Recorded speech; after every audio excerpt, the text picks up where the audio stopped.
U.S. opioids veteran affairs. Donald Trump veterans. Late one summer night in 2014, Kevin Keller broke into his best friend's home.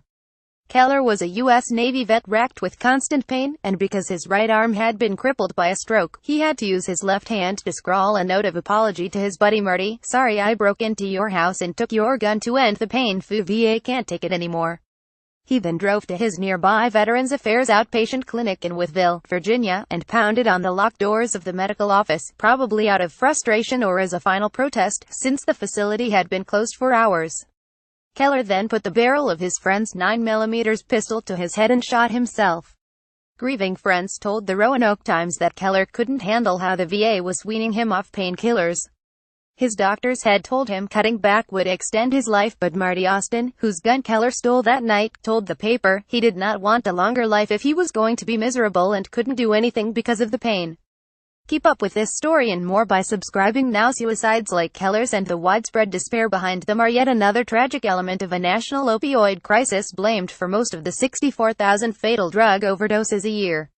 Opioids, mostly illegally obtained counterfeit pills and heroin, now account for 63% of all drug deaths in the U.S., with fatalities climbing at an astounding rate of nearly 20% a year. In fact, the estimated number of drug deaths in 2016 topped the total number of soldiers killed in the Iraq and Vietnam Wars. There's a grim irony in that statistic because the Department of Veterans Affairs has played a little-discussed role in fueling the opioid epidemic that is killing civilians and veterans alike. In 2011, veterans were twice as likely to die from accidental opioid overdoses as non-veterans. One reason, as an exhaustive Newsweek investigation, based on this reporter's book, Mental Health, Inc., found, is that for over a decade, the VA recklessly overprescribed opiates and psychiatric medications. Since mid-2012, though, it has swung dangerously in the other direction, ordering a drastic cutback of opioids for chronic pain patients, but it is bungling that program and again putting veterans at risk. It has also left untouched one of the riskiest classes of medications, antipsychotics, prescribed overwhelmingly for uses that aren't approved by the Food and Drug Administration (FDA), such as with post-traumatic stress disorder. A key role in spreading opiate use was played by Purdue Pharma, the OxyContin manufacturer convicted of hiding the drug's addictive properties. It gave $200,000 to the VA pain management team that essentially turned the VA into its propaganda arm, according to secret corporate documents obtained by Newsweek. The team helped develop the initial VA Department of Defense guidelines that concluded opiates rarely cause addiction. A 2001 budget plan outlining Purdue's marketing schemes hailed additional corporate initiatives and partnering efforts that were very successful with the Veterans Administration and other major health organizations in promoting the phony campaign, Pain the Fifth Vital Sign. Today, the number of patients affected by the vast swinging opiate pendulum is staggering. 60% of veterans who fought in the Middle East and 50% of older veterans have chronic pain. Since 2012, though, there has been a 56% drop to a mere 53,000 chronic pain VA patients receiving opioids, leading to swift, mandated cutoffs regardless of patient well-being and with virtually no evidence that it's a safe approach. For a taste of the kind of indifferent care vets with chronic pain are getting, consider Marine veteran Robert Rose. He is now mostly confined to a wheelchair, suffering from severe spine, neck and knee injuries from his military service, but until he was cut off from opioid pain medications last year despite not abusing them, he didn't need a wheelchair and was able to play with his grandkids and build finely crafted woodworks. The primary care doctor at the Mountain Home, Tennessee, VA Medical Center told a hobbled, diabetic Rose and his wife during an office visit in May, "You should continue smoking, as it will help you with the stress and frustrations you are dealing with now. And you should continue to drink Mountain Dew, as the sugar molecules will attach to the pain receptors and block the pain you are experiencing without pain medications." Rose is ignoring that advice and raging against how he and other veterans are being treated and mistreated. "I am going crazy because of the pain and burning up with anger at the VA, the Centers for Disease Control and Prevention and Drug Enforcement Administration (DEA) for what they're doing to so many Americans and veterans." Don't fix the problems. In a ceremony in the East Room of the White House in late June, President Donald Trump signed a law making it easier for the Department of Veterans Affairs to remove bad employees and protect whistleblowers. He was joined by his new Veterans Affairs Secretary, Dr. David Shulkin, and Sergeant Michael Verrado, who lost his left arm and leg to an improvised explosive device in Afghanistan in 2010, but had to wait 57 days for a properly fitted prosthetic, and over 3 years for the VA to correctly equip his home with accessibility equipment, making him a living symbol of the agency's wait time scandals. In just a short time, we've already achieved transformative change at the VA, and believe me, we're just getting started, the president declared. For many years, the government failed to keep its promise to our veterans.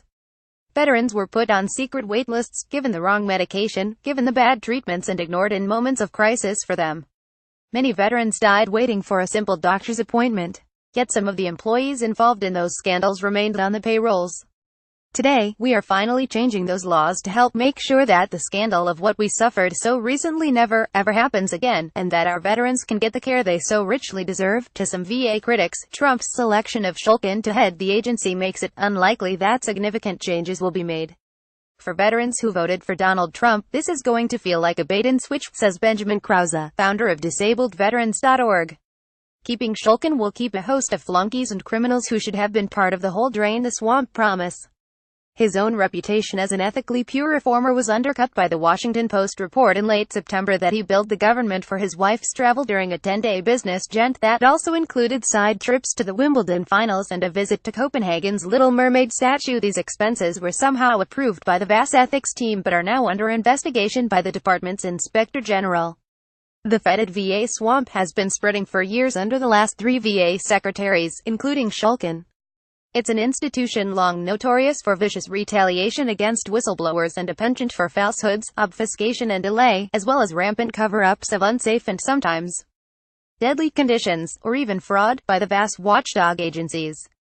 This is all kept from view by what some longtime employees call the code, the institutional silence and protection offered wrongdoers.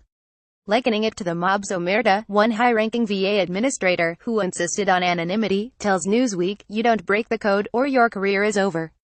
It's a fearful environment. The code, that VA official says, is designed to do this, don't fix the problems.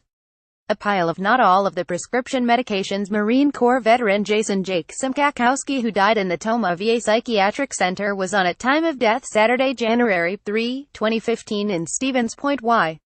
Darren Hawk. Shulkin's media office declined repeated requests for an interview with the VA secretary by this reporter to discuss the rampant problems at the VA, but he has made some progress in cleaning up the department, while demonstrating a shrewd feel for public relations. The Boston Globe reported in mid-July that the highly rated by the VA Manchester, New Hampshire, VA hospital had to close an operating room because exterminators couldn't get rid of flies, and thousands of patients couldn't make appointments for vital, sometimes life-saving, treatments because of a breakdown in scheduling specialized care outside the VA. Whistleblowers had been complaining about this for years, to no avail, but a few hours after the Globe story broke, Shulkin removed the 2 top administrators. But even this response was more symbolic than substantive. Many other shocking abuses have been ignored by Shulkin and his predecessors. In 2016, 34 whistleblowers turned to the Scripps News Washington bureau and its Cincinnati TV affiliate, WCPO, to report such problems as surgeons allegedly being pressured to use blood and bone-splattered instruments as sterilized by the Cincinnati VA hospital's then acting chief of staff, Dr. Barbara Temick. Those complaints were backed by hundreds of dangerous incidents chronicled in internal documents given to Scripps. Temick has denied the allegations, although she was demoted after Scripps reported that she improperly prescribed opiates to the wife of her regional supervisor. The VAS investigators didn't interview any of the whistleblowers quoted in the press and concluded that there were no safety problems at that VA medical center, a position Shulkin's VA still holds. All told, nearly 2,000 VA whistleblowers were forced in fiscal year 2016 alone to appeal to an independent federal agency, the Office of Special Counsel OSC, to protest retaliation while reporting fraud or unsafe conditions, more than the next 4 problematic federal departments combined. As the Boston Globe reported in September, these employee complaints included nursing home residents at the Bedford, Massachusetts, Veterans Affairs Medical Center allegedly being starved of food for hours or left to lie naked in bed amid the squalor of soiled sheets. Shulkin has established a new office given a mandate to protect whistleblowers, but that hasn't yet halted the retaliation. "I don't know of a single instance when a VA employee has been held accountable for harassing whistleblowers," says Krause. This protecting has perhaps been most apparent in the vast belated response to the national opiate crisis it helped usher in. The VA doesn't even keep an accurate count of how many veterans have died of legal or illegal drug overdoses, even though it officially launched an opioid safety initiative in 2013 that has brought the VA's opiate prescribing down 30%. nor does it regularly monitor opiate use by its patients who seek legal or illegal drugs outside the VA. The vast over-medication epidemic, which wasn't on the list of reform priorities Shulkin released in May, has become especially urgent because of its apparent link to the 20 suicides a day of veterans in the U.S. Even those earlier VA figures may be a gross understatement. When the VA released in September state-by-state data, it showed, for example, that Arizona had a suicide rate as high as 53.6 per 100,000 across all age groups, nearly 40% higher than what the VA was reporting nationally. These troubling suicide rates, at least double the civilian rate, haven't been stemmed by all the vast suicide prevention efforts including the slowly improving crisis line, $18,7,238,255. For Arizona veterans between 18 and 34, the suicide rate was an astonishing 76.8 per 100,000, twice as high as the national rate for all veterans. The average suicide rates were especially high in some rural areas across the country, the new VA report said. Even if the VA has done relatively little to reform prescribing, it's becoming more evident that medications play some role in all these tragedies. For instance, a 2016 study by researchers at the South Texas Veterans Healthcare System found a nearly 400% increase in overdoses and suicidal behavior by Iraq and Afghanistan war veterans given too many psychotropic and opiate medications, a practice known as polypharmacy, receiving 5 or more drugs affecting the central nervous system. Another recent study of veteran suicides between 2004 and 2009 found that the suicide rate was twice as high for those patients receiving the highest doses of opioids compared to low doses, although no causal link was established for the meds. This drug free-for-all has gotten so bad that Republican Senator John McCain of Arizona reintroduced a bill called the Veterans Over-Medication Prevention Act. It demands that the VA commission an independent study to analyze all the suicides and accidental overdoses of veterans who have died in the last 5 years, and itemize all medications they received.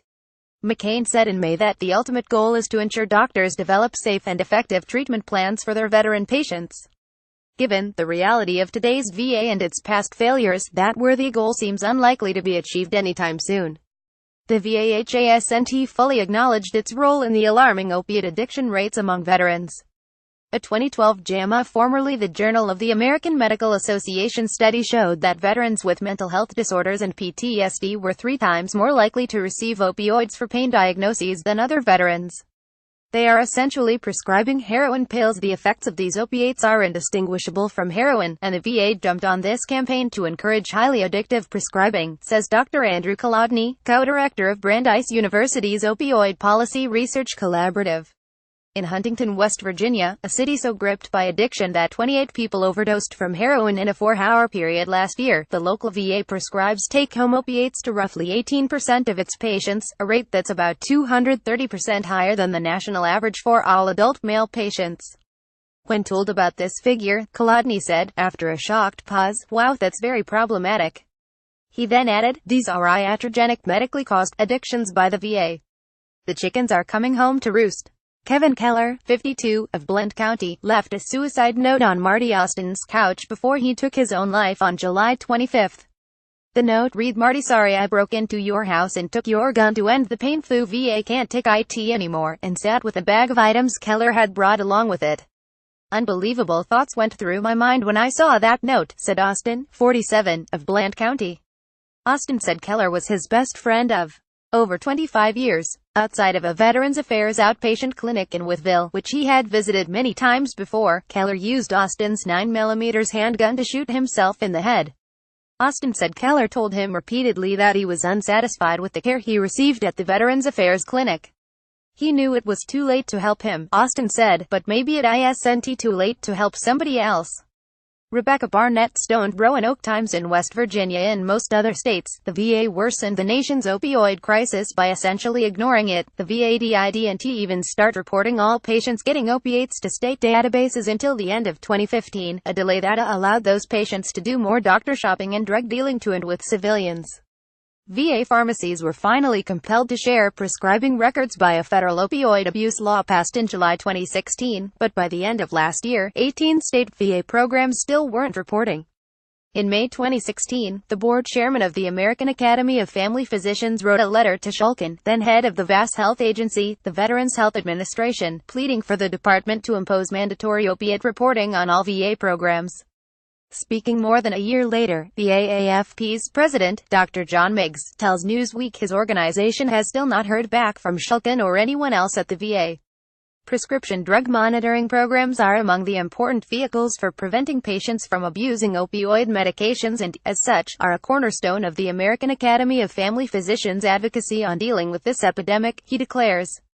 The disaster is likely to worsen under the Trump administration because of its assaults on Medicaid and Obamacare. This affects veterans as well, since fewer than half of the nation's 22 million veterans receive their care from the VA. In late August, the administration left no doubt it wanted to destroy the Obamacare marketplaces by announcing it would cut by 90% the advertising needed to promote enrollment and slash funds by 40% for helpful navigators to help people sign up for the program.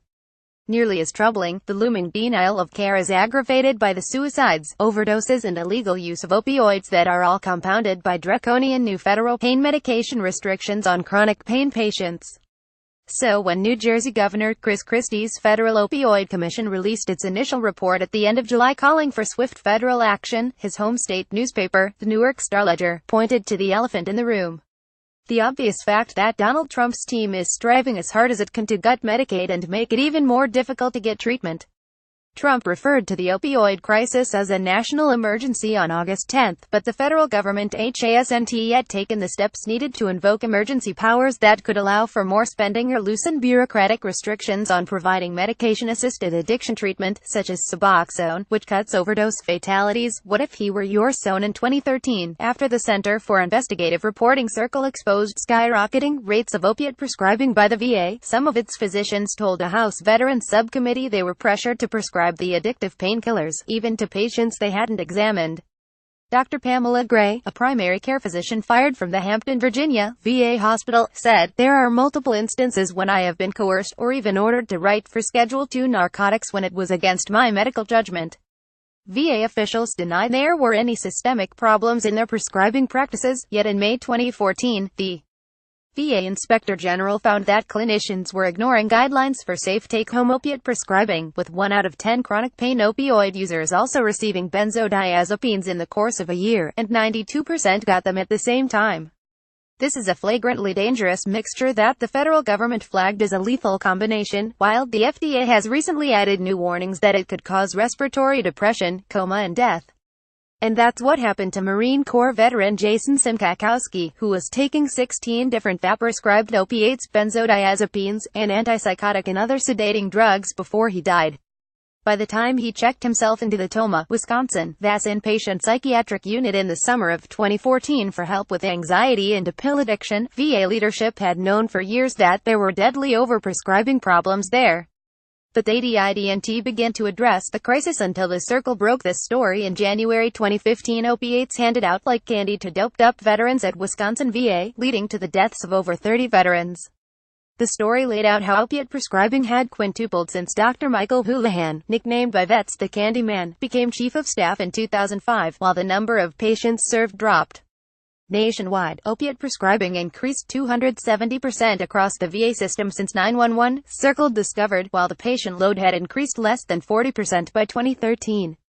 The latest guidelines at the time for sensible opiate prescribing were routinely ignored at Toma and many other VA facilities, and Houlihan's reckless prescribing was exacerbated by his penchant for terrorizing any clinician and staffer who opposed him. This was especially notable in his firing of a psychologist who had objected to the excessive doping of patients, then faced relentless harassment from his supervisor, and later killed himself after he lost his job. Noelle Johnson, a Veterans Affairs pharmacist fired from Toma after she refused to fill high-dosage opiate prescriptions, notes that the VA's archaic software didn't flag any dosage or interaction warnings for the 1,080 morphine pills in 30 days she was pressured to prescribe a patient with psychological pain. She says, "My bosses tried to strong-arm pharmacists." She adds that she got the same kind of pressure at her new post with the Des Moines, Iowa, VA. Although it was obvious that Jason Simkakowski was an addict, the VA kept shipping him bagfuls of opiates and benzos and antipsychotics, and he was also dosed with the stimulants Adderall and Ritalin, which worsened his mood, behavior and insomnia. His doctors prescribed those for a questionable diagnosis of attention deficit hyperactivity disorder, just one of at least a dozen or so diagnoses slapped on him over the years, along with bipolar personality disorder and PTSD. With all these medications, he went downhill real fast, says Jason's father, Marvin Simkakowski. His weight ballooned from 180 to 250 pounds, and he was too ashamed to go into a restaurant on those rare days he went into town, he'd only order food from drive-through windows. Near the end, he couldn't even bend down to tie his shoes. When Jason died in August 2014 of what the local medical examiner called mixed drug toxicity, he had just been obeying his doctor's orders. He was already taking 14 different medications, including high-risk opiates, benzodiazepine tranquilizers and the sedating antipsychotic Seroquel. Yet just 2 days before his death, Jason was also given Suboxone, an opiate typically used to reduce dependence on other narcotics. This was soon followed by a powerful migraine medication, Fioricet, that posed a risk of respiratory failure or death when combined with Suboxone and several of his other drugs. He was ingesting this drug cornucopia despite the well-known dangers of potentially fatal interactions between Suboxone and all three benzodiazepines he was taking, Valium, Restoril and Serax, and with some of his other high-risk medications.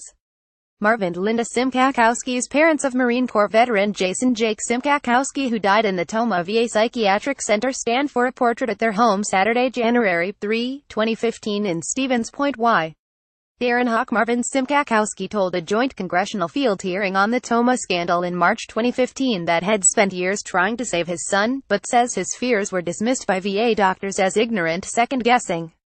I was always told that I wasn't their patient, even though I was his dad, who truly cared about him a lot more than they did. His voice quaking with an anger, he added, "What I would like to know is, if Jason was their son, would they have had him on all of these meds?" After that congressional hearing, the VA announced it was conducting a criminal investigation. That probe and other investigations led to a few Toma medical officials getting vilified in the press, and eventually facing employment sanctions. Houlihan was fired more than a year after Jason died, but he was practicing medicine until January 2017, when he agreed to surrender his license as part of a deal with state regulators to drop their investigation of him. Jason's father and widow took their campaign against the vast medication practices to D.C. They worked with Democratic Senator Tammy Baldwin of Wisconsin on legislation to curb and monitor opiate overprescribing, and appeared at a news conference in June 2015. The Jason Simkakowski Memorial Opioid Safety Act was signed into law in July 2016. Heather hopes the bill will save lives, but she and other VA critics know there are critical weaknesses in the new plan to rein in over-medication. Weak oversight of staff, worsened by the vast electronic records and drug interaction alerts that too often fail to work, and on-screen drug warnings that are widely ignored.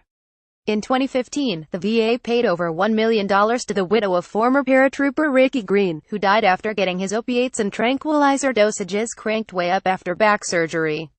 The VA pharmacists admitted under oath that their software hadn't flagged either the higher dosages or that Green had a sleep apnea condition that fatally interacts with those drugs. The VA's entire makeshift health software system, known as Vista, is so bad Shulkin announced in June that the VA was purchasing a brand new, commercial system at an estimated cost of $16 billion. It's based on one recently bought by the Defense Department so that, in part, as their electronic health records are rolled out they could be shared seamlessly, but that won't necessarily fix the problems with the VA's pharmacy software. Even more troubling, Chris Miller, the department's executive in charge of modernizing the Pentagon's software using the same contractor as the one hired by the VA, was then sent over to advise the VA, but he fled, appalled over mismanagement, within weeks of his appointment in early June. The people problems are not resolved and the user problems are not resolved just because you have a new tool coming on board, a VA official says. The people problems are at the core of the demise of the VA. That's one reason no one knows how many vets have been killed by accidental prescription overdoses in the past decade, although a handful of rigorous studies suggest the death toll is in the thousands. One of the very few scholarly reports on accidental overdose deaths of veterans, done by University of Michigan and VA researcher Amy Bonard in 2011, used 2005 data to conclude that 1,013 patients receiving VA services died annually through unintentional overdoses, mostly from prescription medications. At that time, legal opioids, present in nearly a third of the accidental overdose deaths, were the most common substances involved, while non-narcotic psychiatric drugs and sedatives were involved in 22% of the deaths she studied. Across all civilian and military populations, legitimately manufactured opioid medications account now for only 15% of opioid fatalities. When the Austin American-Statesman looked at Texas records in 2012, nearly 20% of all deaths of veterans getting VA benefits they studied were due to mostly accidental overdoses of prescription drugs, not from suicides. Despite the Toma and other tragedies, veterans continued to die from overdoses in VA hospitals and residential treatment facilities, sometimes abetted by drug-peddling employees, while the agency failed to accurately track the drug-related deaths of veterans. The Lowell Sun reported last year that 2 veterans grappling with addictions who lived in VA residential facilities in Massachusetts died of opiate overdoses within weeks of each other. Their deaths are now the focus of a VA criminal investigation into drug dealing by a ring of employees and patients at the hospital. Administrators initially denied anything was amiss, and the African-American whistleblower who helped expose the alleged drug ring revealed in February that he had been demoted and harassed by colleagues, including finding on his desk a teddy bear with a noose around its neck and the sign, "Go home or die." Lethal cutbacks following the Toma overprescribing scandal. The VA said it would follow tougher new DEA guidelines on opiate prescribing that, some advocates say, harm patients with legitimate pain issues. That's in part because those patients are now required to see their doctors in person once a month for refills, a near impossible task because of the backlog and delays throughout the VA system. Equally troubling, the crackdown on opiate prescribing, a swing from one dangerous extreme to another, may be contributing to an increase in heroin and illegal opiate medication use among veterans, as well as suicides from pain-racked veterans going through poorly monitored withdrawal. Even with new opioid guidelines, the number of veterans with opioid use disorders increased 55% from 2010 to 2015, although the VA boasts that those tougher guidelines have led to a decline of nearly a third in opiate prescribing. It doesn't track veterans who have turned to heroin and illegal prescriptions as a result of the cutbacks, or notice the devastation this crackdown is causing. It has become increasingly clear that too many VA doctors are focusing on taking patients off opioids without offering appropriate addiction counseling or addressing how they're needlessly hurting all the chronic pain patients they're taking off these meds. They're not focusing on patient-centered care, they're focusing on numbers, one VA staffer says. At one point, this employee says, a doctor in a major VA medical center was spotted crying in the hallway because he was obligated by administrative fiat to kick a chronic pain patient off opioids in a way that he knew would hurt his patient. Secretary of Veterans Affairs David Shulkin looks on during the White House press briefing in Washington, D.C., May 31, 2017. Jim Watson FBGT images. Even when patients realize they're endangering themselves, the VAS clinicians too often don't offer much meaningful help. Take Mallory Dinkle, an Air Force infantry soldier who had her leg and hips severely damaged in an attack on her Humvee in Kuwait in 2004, but returned for multiple combat tours in Iraq before being medically discharged in 2013. Grappling with PTSD and a poorly understood form of chronic pain, complex regional pain syndrome, she stepped up her rotating use of prescription morphine, Percocet and other drugs until she was forced in January 2016 to quickly unwind all opioids. It was awful. I was constantly vomiting, sweating, having migraines and getting the shakes, she says, unable to move from her couch for 2 weeks except to crawl to the bathroom. Nothing was mentioned about addiction, and I didn't get treatment. All she got before going cold turkey on her own, despite the risks of sudden withdrawal without medically supervised tapering, were 2 one-hour classes on the dangers of opiates and how to inject herself with naloxone to prevent overdoses. The VA didn't do a thing, she says, turning to costly, unproven ketamine infusion treatment for depression and pain relief through a family friend's center that she can no longer afford. I'm battling on my own now, can't stop, won't stop. The callous indifference of both the VA and Congress to the over-medication crisis has only recently started to change, and that's just for opiates, not antipsychotics. What has gotten worse in the last decade is the vast determination to hide the truth. The Senate Governmental Affairs Committee's Republican majority, for instance, concluded in May 2016 about the Toma VA Medical Center debacle: the overprescription, retaliation, veterans' deaths, and abuse of authority at the Toma VAMC did not occur in a vacuum. Veterans, employees, and whistleblowers tried for years to get someone to address the problems. The Toma VAMC is a microcosm of both the vast cultural problems with respect to whistleblower retaliation and the VA Office of Inspector General's disregard for whistleblowers. These whistleblowers are notably skeptical about the various reform and accountability gestures such as public waiting lists offered by Shulkin. Take Shay Wilkes, then a mental health administrator at the Shreveport, Louisiana, VA hospital who was busted back down to social worker after, in 2014, he exposed 37 wait-time deaths among those people on a secret mental health waiting list of 2,700 patients. While noting that the VA has now seemingly been able to provide some same-day crisis mental health services, as promised, he says that all too often patients can't get prompt, regular counseling. The one thing the VA is very good at is throwing pills at the problem. In VA hospitals all over the country, dissidents such as Brandon Coleman are still punished for trying to save lives or fight fraud. He is a bearded, blunt-talking addiction therapist formerly with the Phoenix VA and a disabled Marine Corps veteran who severely shattered the bones of his left foot during a training accident at Camp Pendleton that led to 9 failed surgeries, and he felt he had to file a formal federal whistleblower complaint in December 2014 over the maltreatment of veterans at that notorious VA hospital. With his past as a meth addict who came close to shooting himself in 2005, he was alarmed that the understaffed ER was allowing suicidal or homicidal patients in crisis, often brought over by addiction counselors, to simply wander off. One patient killed himself in the parking lot after being ignored by the staff. "It crushes me when a veteran successfully commits suicide," he says, and since 2011, at least 6 of the addicts he counseled killed themselves before he was pushed out of his job early in 2015. There are dozens and dozens who commit suicide in the Phoenix area each year, Coleman says.